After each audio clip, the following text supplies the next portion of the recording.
দেখুন, কোন জিনিস যদি কোনো মানুষ তৈরি করে এবং একান্তই নিজস্ব ব্যবস্থাপনার মধ্য দিয়ে যদি সেই জিনিসটি তৈরি হয়, সেই মানুষটা কিন্তু ওই তৈরি জিনিসকেই ওই তৈরি জিনিসের উপরেই ওই মানুষের কিন্তু সবচেয়ে বেশি কর্তৃত্ব। ওই তৈরি জিনিস অন্যেরা কিভাবে ব্যবহার করবে, অন্যরা ওই তৈরি জিনিস ব্যবহার করতে পারবে কিনা, কোন নিয়মে সেই জিনিস ব্যবহার করবে, কিংবা ওই জিনিস কি নিয়মে তৈরি হয়েছে, কিভাবে তৈরি হয়েছে, ওই জিনিসের মালিকই সবচেয়ে বেশি জানে।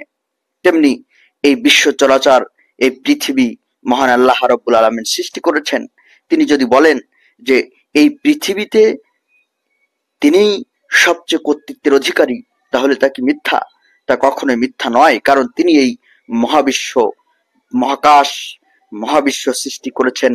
মহাবিশ্বের যত গ্রহ উপগ্রহ, পৃথিবী সহ সব গ্রহ উপগ্রহ, নক্ষত্র, হাজার হাজার কোটি কোটি সৃষ্টি তিনি মানুষকে উপলব্ধি করার তৌফিক দিয়েছেন। এই যে এই অবস্থার মধ্যে দিয়ে মানুষ কি করতে পারে? এখন আল্লাহ যদি বলেন যে আমি তোমাদের পানি খাওয়াই, আমি তোমাদের অক্সিজেন দেই, তোমরা কেন আমার বিরোধিতা করবে? এটা কি অযৌক্তিক? অথচ আল্লাহর এই যৌক্তিক কথাগুলোকে যুগে যুগে মানুষ কিন্তু অযৌক্তিক হিসেবে প্রতিপন্ন করার চেষ্টা করেছে এবং বারবার এই সৃষ্টিকর্তার বিরুদ্ধে মানুষ বিদ্রোহ করেছে।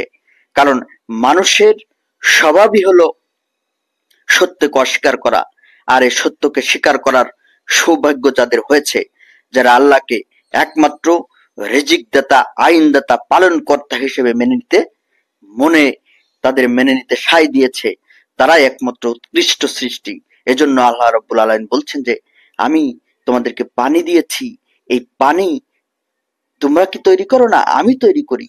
আমি তোমাদের আগুন দিয়েছি, এই আগুনের ব্যবহার তোমরা যে উপকার লাভ করো, এটা তোমরা কি তৈরি করেছো না, আমি তৈরি করেছি। এরকম নানা প্রশ্ন তিনি কোরআনুল কারিমে সৃষ্টি করেছেন। আর এতে রয়েছে মানুষের জন্য বিশাল বিশাল জ্ঞান ভান্ডার। এই জ্ঞান ভান্ডার থেকে যারা শিক্ষা নিতে পারেনি, তারাই সবচেয়ে নিকৃষ্ট জীব আল্লাহর কাছে।